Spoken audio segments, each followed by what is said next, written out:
पन्ना जिले के मानगंज में यादव महासभा ने श्री कृष्ण बलराम शोभा यात्रा का भव्य आयोजन किया। वृंदावन से आए नृत्य कलाकारों और राधे कृष्ण की झांकी ने सभी का मन मोह लिया। यात्रा नगर के प्रमुख मार्गों से होकर विधायक निवास पहुंची, जहां गुनौर विधायक डॉक्टर राजेश वर्मा ने आरती और फूलों की बरसात कर स्वागत किया। विधायक ने भगवान श्री कृष्ण के भजनों पर झूमकर नृत्य भी किया। यात्रा का समापन सिद्धि विनायक गार्डन में अतिथियों के सम्मान और भोजन वितरण के साथ हुआ।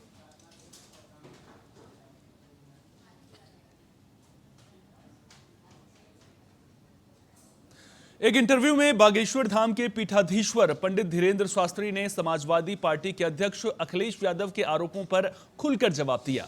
अखिलेश यादव ने कहा था कि बागेश्वर बाबा से कथा करवाने के लिए 50 लाख रुपए खर्च करने पड़ते हैं, जो आम आदमी की पहुंच से बाहर है। इस पर धीरेन्द्र शास्त्री ने कहा कि हम दक्षिणा जरूर लेते हैं, लेकिन इतनी कभी नहीं मिली। अखिलेश यादव श्रद्धा से बुलाएं, हम खुद उनके गांव में कथा करेंगे, टेंट साउंड खुद लगाएंगे और 1 रुपया भी नहीं लेंगे। उन्होंने ये भी बताया कि कई बार आदिवासी क्षेत्रों में निःशुल्क कथा की है।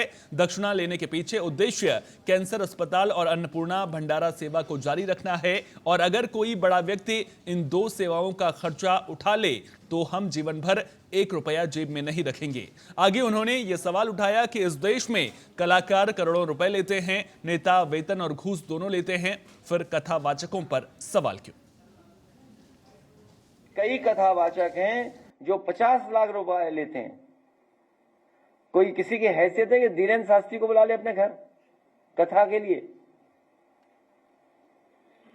कोई अंडर टेबल लेगा वो बाबा पैसे?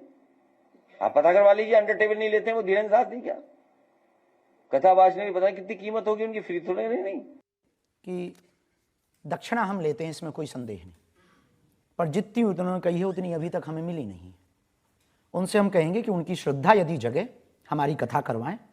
हम उनके गांव में जहां वो कहेंगे वहां आएंगे, 1 रुपया दक्षिणा नहीं लेंगे और कथा सुना करके जाएंगे। देखो, हमारे पिताजी तो मुख्यमंत्री नहीं थे, तो अब व्यवस्था चलानी है तो दक्षिणा तो लगेगी। कोई श्रद्धापूर्वक दे देता है तो हम। शाजापुर जिले के पॉलिटेक्निक कॉलेज में विश्व संवाद केंद्र मालवा ने सोशल मीडिया कॉन्फ्रेंस 2025 का आयोजन किया। कार्यक्रम का उद्देश्य सोशल मीडिया के प्रभाव और उसके जिम्मेदार उपयोग पर जागरूकता फैलाना था। कार्यक्रम की शुरुआत कॉलेज प्राचार्य और परमार्थी ने की। इस दौरान विद्यार्थी, शिक्षक और कई प्रतिभागी सक्रिय रूप से शामिल हुए। वहीं कार्यक्रम में पोस्टर विमोचन और पंजीयन अभियान का शुभारंभ भी किया गया।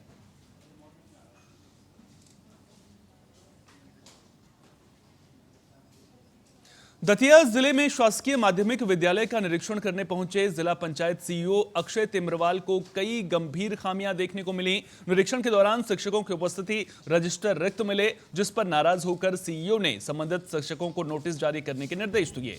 शिक्षिका ममता द्विवेदी का आवेदन पत्र अपूर्ण पाया गया, जबकि अतिथि शिक्षिका विनीता नायक अनुपस्थित थीं, तो उनके खिलाफ कारण बताओ नोटिस जारी करने के आदेश दिए गए।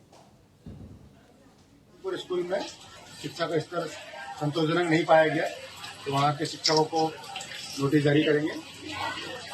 यहाँ पे अभी हमने जो प्राथमिक शाला के शिक्षक हैं उनका प्रशिक्षण चल रहा है।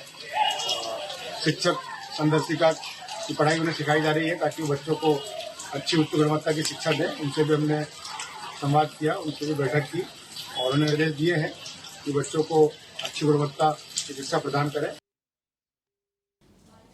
रायसेन जिले के बेगमगंज में कुशवाहा विकास मंच ने भगवान श्री लवकुश का जन्मोत्सव धूमधाम से मनाया।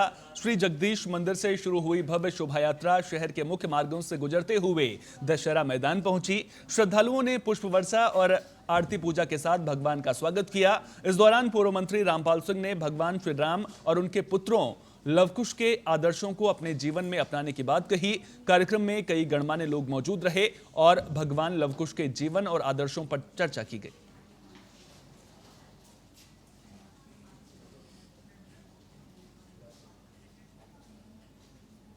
नर्मदापुरम में डबल लॉक केंद्र पर यूरिया और डीएपी खाद लेने के लिए हजारों किसान पहुंचे। खाद वितरण में अनियमितता और सीमित आवंटन को लेकर किसान नाराज नजर आए और किसानों ने आरोप लगाया कि शासन प्रशासन उनकी समस्याओं की अनदेखी कर रहा है, जबकि सरकार किसानों के हित की बात करती है।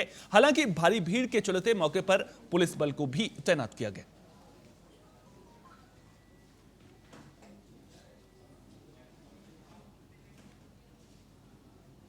बरमकेला में विश्व आदिवासी दिवस धूमधाम से मनाया गया, जहां बारिश के बावजूद हजारों लोग शामिल हुए।